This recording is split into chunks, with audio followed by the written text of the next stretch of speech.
Warahmatullahi wabarakatuh. Kita lanjut untuk perkuliahan selanjutnya. Setelah kemarin kita belajar tentang komparisi dan menyelesaikan tugas, hari ini saya akan melanjutkan bagian pertimbangan atau recitals. Sekali lagi, bahwa dalam perancangan kontrak itu tidak ada ketentuan baku yang wajib ini harus ada, itu harus ada, tidak ada ketentuan, melainkan hanya syarat sahnya perjanjian di pasal 1320 KUH Perdata. Tetapi di sebagian kontrak-kontrak besar ada satu bagian di dalam anatomi kontrak namanya resital atau perimbangan atau premis gitu ya. Apa itu? Yaitu merupakan pernyataan formal yang menjelaskan alasan kenapa para pihak mengadakan transaksi. Biasanya mengingat, gitu ya. Kalau di undang-undang itu ada mengingat, menimbang. Ya. Jadi apa sih pertimbangannya seseorang melakukan kerjasama dengan pihak lain? Itu bagian resital. Oke. Nah ini misalnya.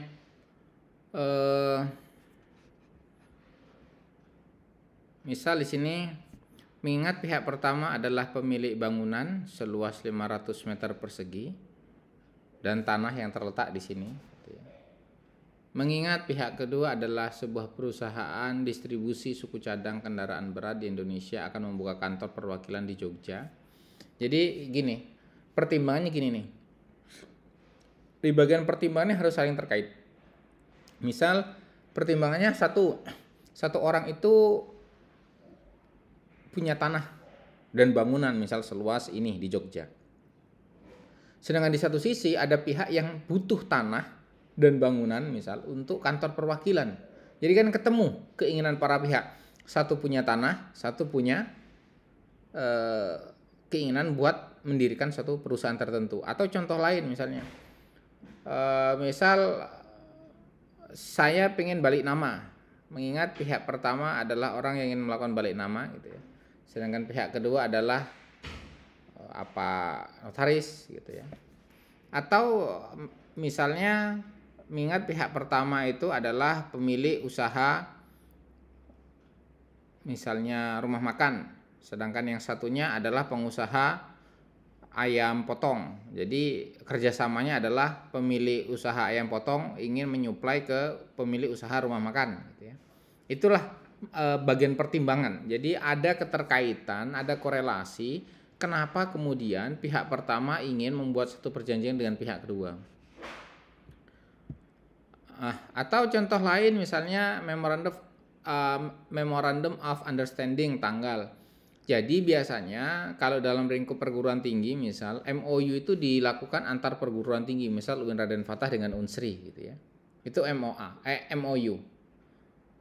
Nanti hasil MOU itu ternyata Fakultas Syariah dan Hukum membuat kerjasama dengan Fakultas Hukum Unsri. Nah, itu ya. Jadi mengingat MOU UIN dan Unsri, maka Fakultas Syariah dan Fakultas Hukum Unsri melakukan kerjasama, gitu ya.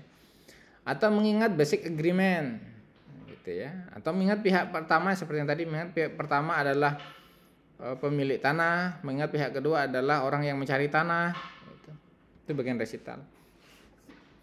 Setelah itu bagian operative part ini sebentar.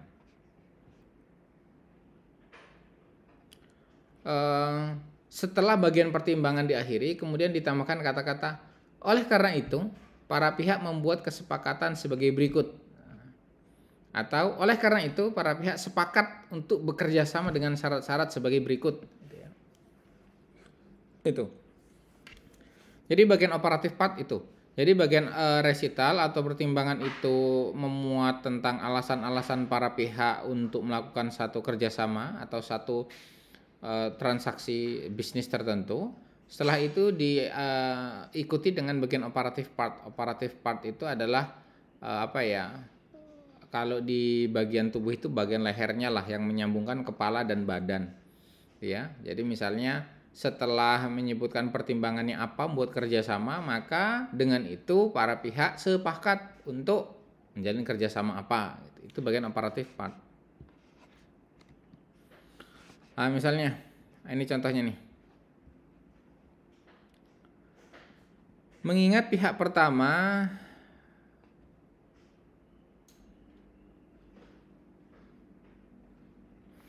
misalnya, mengingat pihak pertama telah bertahun-tahun dan memiliki banyak sekali informasi teknis dan telah menjalankan pabrik-pabrik yang menggunakan informasi teknis untuk membuat produk tertentu misal. Dan menurut hukum bebas untuk memberikan lisensi kepada pihak lain untuk menggunakan informasi teknis tersebut. Jadi nampaknya perusahaan satu ini, pihak pertama ini dia pemegang lisensi gitu ya. Mengingat pihak kedua menghendaki agar pihak pertama memberikan informasi kepada pihak kedua yang memungkinkan pihak kedua dapat membuat produk sebagaimana di atas, dan pihak pertama bersedia memberikan informasi teknis tersebut kepada pihak kedua dengan syarat yang ditentukan dalam perjanjian ini. Nah, ini bagian operatif part ini. Ya, bagian operatif partnya adalah oleh karena itu, dengan pertimbangan janji-janji timbal balik yang ditetapkan dalam perjanjian dan pertimbangan lainnya, kedua belah pihak mensepakati hal-hal sebagai berikut. Nah, ini bagian operatif partnya. Jadi paragraf 1 dan 2 ini bagian resital atau pertimbangan. Kenapa kemudian kedua belah pihak melakukan kerjasama. Barulah di bagian resitalnya berdasarkan. Nah, jadi bukan hanya oleh karena itu, berdasarkan hal di atas gitu ya. Artinya berdasarkan hal di atas itu berdasarkan bertemunya keinginan para pihak, pihak satu punya ini, pihak dua punya ini, dan kedua keinginan ini bisa dikompromikan untuk membuat satu kerjasama.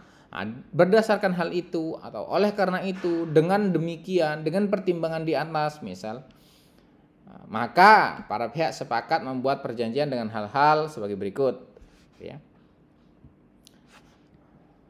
Nah, setelah itu, setelah bagian resital, kemudian operative part, ada bagian namanya definisi. Ada bagian namanya definisi. Bagian definisi ini tidak setiap kontrak ada, tetapi bagi kontrak-kontrak perjanjian besar itu pasti ada definisi. Karena gini, ketika kita membutuhkan satu penafsiran tertentu, maka kita akan merujuk pada definisi yang ada. Gitu ya. Kita tidak boleh merujuk pada hal lain di luar dari apa yang didefinisikan dalam kontrak. Misalnya, nih ya contohnya, apa definisi itu? Jika diperlukan dalam kontrak dapat dibuat pasal yang memuat definisi. Artinya jika diperlukan saja. Jadi kalau kontrak-kontrak itu memuat hal-hal yang agak-agak istilah asing gitu ya, itu maka misalnya mudorobah. Jadi definisikan dulu mudorobah itu apa. Karena kalau kita tidak definisikan mudorobah dalam kontrak kita akan merujuk pengertian mudorobah di banyak pendapat ahli gitu ya. Di fikih saja definisi tentang mudorobah variatif sekali.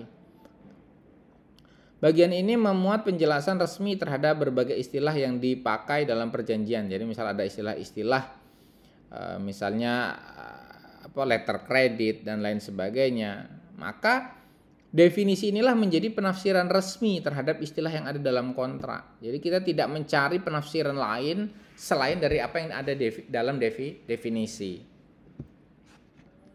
Nah, misalnya ini ada nih contoh nih. Misalnya, dalam perjanjian ini istilah-istilah berikut memiliki arti, misalnya bill of lading. Berarti dokumen pengangkutan yang diterbitkan perusahaan angkutan sehubungan pengiriman barang dari penjual kepada pembeli. Jadi misal kita melakukan kerjasama dengan pihak luar, biasanya kaitannya dengan eksportir, importir gitu ya. Bukti bahwa barang sudah dikirim misalnya dari Singapura ke Indonesia, sudah dimuat ke kapal gitu ya, di kargo. Misalkan kita pengen dong mana bukti pengirimannya. Nah, bukti itu namanya bill of lading itu tadi. Nah, itu ya. Jadi buktinya itu. Jadi kita tidak lagi mengartikan apa sih bill of lading itu, enggak bercarian di kamus-kamus, tetapi sesuai dengan apa yang ada definisi. Misalnya fasilitas letter of credit, berarti fasilitas letter of credit yang disebut diterangkan lebih lanjut dalam pasal 2 perjanjian ini dan diberikan oleh kreditur kepada debitur menurut ketentuan dan syarat-syarat perjanjian ini. Jadi kita merujuknya ya fasilitas letter of credit itu ya yang apa yang dijelaskan dalam pasal 2, gitu. Tidak kemana-mana. Kemudian barang misalnya. Misal kita transaksi barang. Kalau kita mulai di kamus, barang itu kan artinya variatif sekali. Tetapi ini misal kita sepakati yang namanya barang berarti barang-barang yang dibeli oleh debitur dari penjual barang-barang dengan kualitas yang disetujui oleh kreditur secara sepihak dari waktu ke waktu dan disebut dalam bill of lading. Jadi misal saya mengimpor gitu ya suku cadang laptop gitu ya. Atau saya mengimpor laptop misal, maka saya tidak lagi menyebutkan dalam kontrak itu transaksi jual beli laptop misal, tapi sudah menggunakan barang. Jadi barang itu berarti barang-barang yang dibeli. Ya apa saja yang dibeli? Ya misal saya impor bukan hanya laptop gitu ya, tapi printer, tapi HP gitu ya. Maka itu semua include di dalamnya karena artinya barang di sini adalah barang-barang yang dibeli. Artinya apa saja barang yang saya beli itulah yang dikategorikan sebagai barang gitu.